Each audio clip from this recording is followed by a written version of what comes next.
жарнама дегеніміз ол қаланың келбеті, сондықтан да оның қатесіз, дұрыс жазылуы барлығымыз үшін маңызды. Бұл жерде қатесіз жазудың ең бірінші факторы ол жауапкершілікке байланысты негіз. Жарнама берушінің және тапсырыс берушінің, жарнаманы жасаушының қоғамда өзін-өзі жауапкершілік сезінуі бірінші фактор. Екінші фактор ол орфографиялық дұрыс жазуына байланысты мәселе. Бізде жарнама туралы заң бар, тіл туралы заң бар, барлығында жарнама міндетті түрде мемлекеттік тілде, қазақ тілінде, орыс тілінде және басқа да жарнама берушінің қалауына байланысты өзге де тілдерде жазылады деген.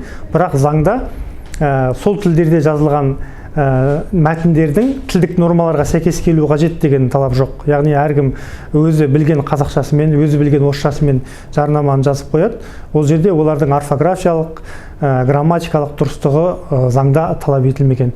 Сондықтан да осы жағын заңға енгізу арқылы жарнамадағы қателіктердің, кейбір кемшіліктердің орнын толтыруға болады. Тіл туралы заң бар, оның 21 бабында айқын жазылған. Кез келген жарнама, көрнекі ақпарат барлығы қазақ тілінде, орыс тілінде және өзге де тілдерде жазылады деген. Бұл жерде олардың жазылу реті былай. Бірінші сол жағында қазақ тілінде, мемлекеттік тілде, одан кейін оң жағында орыс тілінде жазылу керек. Және олай болмаған жағдайда міндетті түрде мемлекеттік тілдегі жазба ол үстіңгі жағында тұрады, орыс тіліндегі жазба астыңғы жағында тұрады. Сонымен қатар бұл жазылған жарнама мәтіндері, көрнекі ақпараттағы мәтіндердің барлығы бірдей шрифтте жазылу керек. Мемлекеттік тілде де, орыс тілінде де бірдей жазылу керек. Осындай заңда нақты талаптар бар. Өкінішке орай бізде заңда көп талаптар болғанмен, оның іске асырылу механизмдер жағынан көбіне кемшін тұстар болып жатады. Заңда нақты мысалы талаптар болса, айыппұл салу туралы, немесе жарнаманы дұрыс жазу туралы, бірақ оны іске асыру, оның орындалуын бақылау жағында функциялар жетілдірілмеген, механизмдер жоқ. Яғни мысалы кәсіпкерлік кодексінде айыппұл салынады десе, әкімшілік құқық бұзу туралы кодексте. Әкімшілік кодекстен ол ондай баптағы тармақтар алынып тасталған. Осындай бір-біріне қаратын келетін кереғарлықтарына нәтижесінде кейде осы жарнамадағы заңдылықты сақтау жағында кішкене кемшіліктер болып жатады. Жаңа мен өзім сөзімнің барысында айтып өттім, бізде әкімшілік құқық бұзушылық туралы кодекс бар. Ол кодекстің ішінде нақты жарнамада кемшіліктер болған жағдайда айыппұл салынатындығы туралы нақты жазылған. Бірақ өкінішке орай 2008 жылы кәсіпкерлік кодекске өзгерістер енгізіліп, кәсіпкердің заңды жарнама туралы заңды бұзуына байланысты тармақтар алып тасталған. Яғни кәсіпкерлік кодексінде айыппұлдардың бірнеше себептер жазылған. Кәсіпкер мынадай жағдайда айыппұл салады, айыппұл төлейді деген кемшіліктер бар. Бірақ соның ішінде тіл туралы заңның талаптарын бұзу деген талап бұрын болған. Яғни айыппұл салынатын талаптардың ішінде. Кейін 2008 жылы өкінішке орай бұл талап алынып тасталған. Бұл талаптың алынуына бізде Атамекен кәсіпкерлер палатасы, сосын ұлттық экономика министрлігі екеуі ұсыныс білдіріп, бұл тармақ алынып тасталған. Яғни дәл қазіргі таңда қандай да бір кәсіпкер жарнама туралы заңды бұзған жағдайда оған тікелей айыппұл салу мәселесі күрделендірілген, яғни мүмкін емес. Мысалы, сол жарнама туралы заңның орындалуын бақылау жөнінде мысалы арнайы мемлекеттік органдар болу керек. Мысалы, региондарда, өңірлерде тілдерді дамыту және архивті басқармасы, тілдерді дамыту басқармалары осы салаға жауапты. Өкінішке орай, тілдерді дамыту басқармасынан қазір осы жарнамадағы тіл нормаларының сақталуын бақылау функциясы алынып тасталған. Сондықтан да қазіргі таңда басқарма жарнамадағы тіл заңдылықтарын сақтау үшін тек қана түсіндіру жұмыстарын, әдістемелік түсіндіру жұмыстарын жүргізу арқылы ғана тиісті шешімдерге, тиісті жетістіктерге қол жеткізіп жатыр. Нұр-Сұлтан қаласында мысалы қазіргі таңда шағын және орта кәсіпкерлік субъектілерінің саны 100 мыңға жоқ тіркелген. Енді осылардың әрқайсысында бір жарнама мәтіні бар деп есептейтін болсақ, олардың жарнамаларының дұрыстығын тексеру физикалық тұрғыдан бір мекеменің құзырына бере салу өте қиын. Екіншіден, оларды тікелей барып хаттама толтыру, оларды алдырып тастау күшпен тағы да мүмкін емес. Өйткені біз кәсіпкерлікті қолдау жағынан үлкен мемлекет тарапынан қазір көп жағдай жасалып жатыр, ал бірақ олардың сол тіл жағынан, заңнаманың орындалуы жағынан жауапкершілігін барынша азайтып тастаған.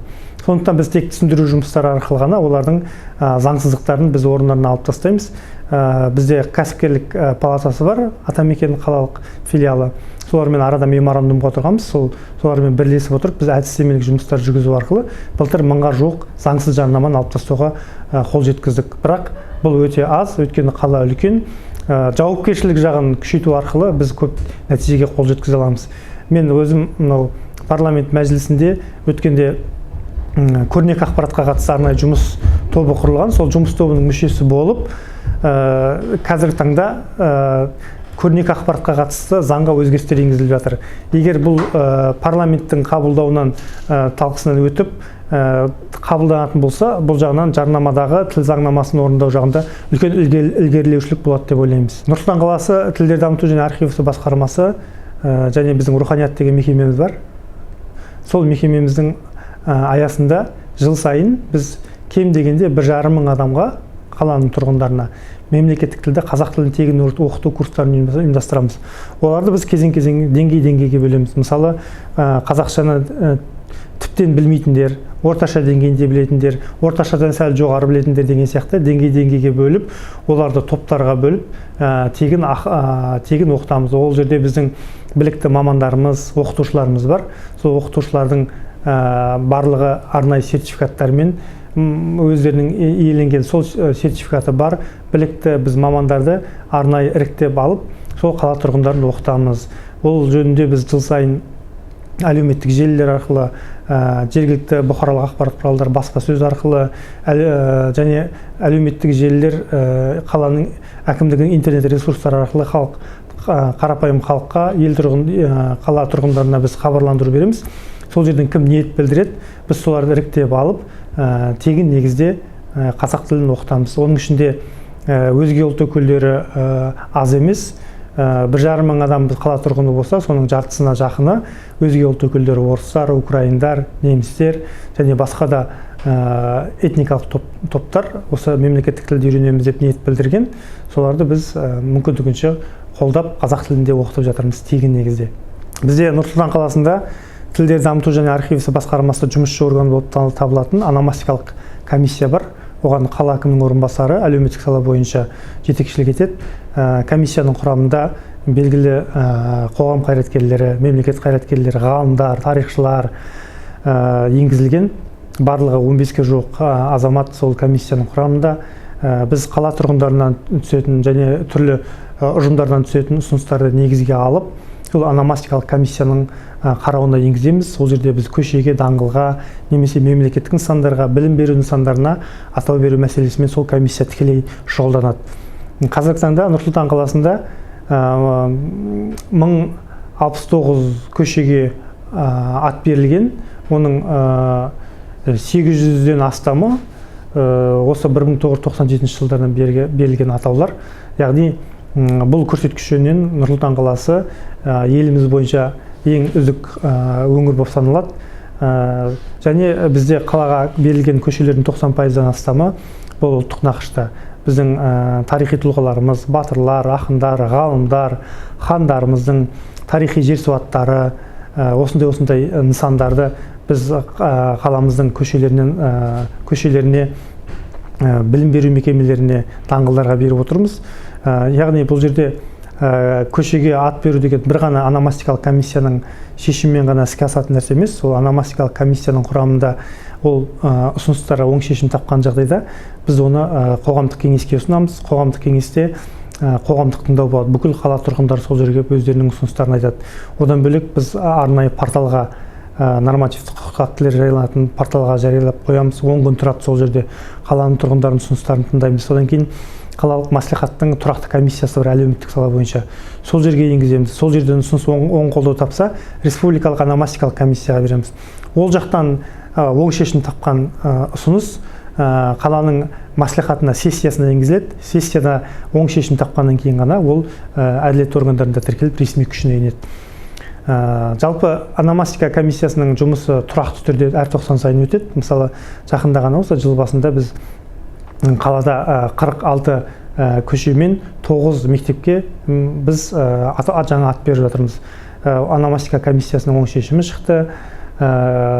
қоғамдық кеңестен, мәслихаттың тұрақты комиссиясынан республикалық ономастикалық комиссияға қазір ұсынылды соңғы ұсыныстар.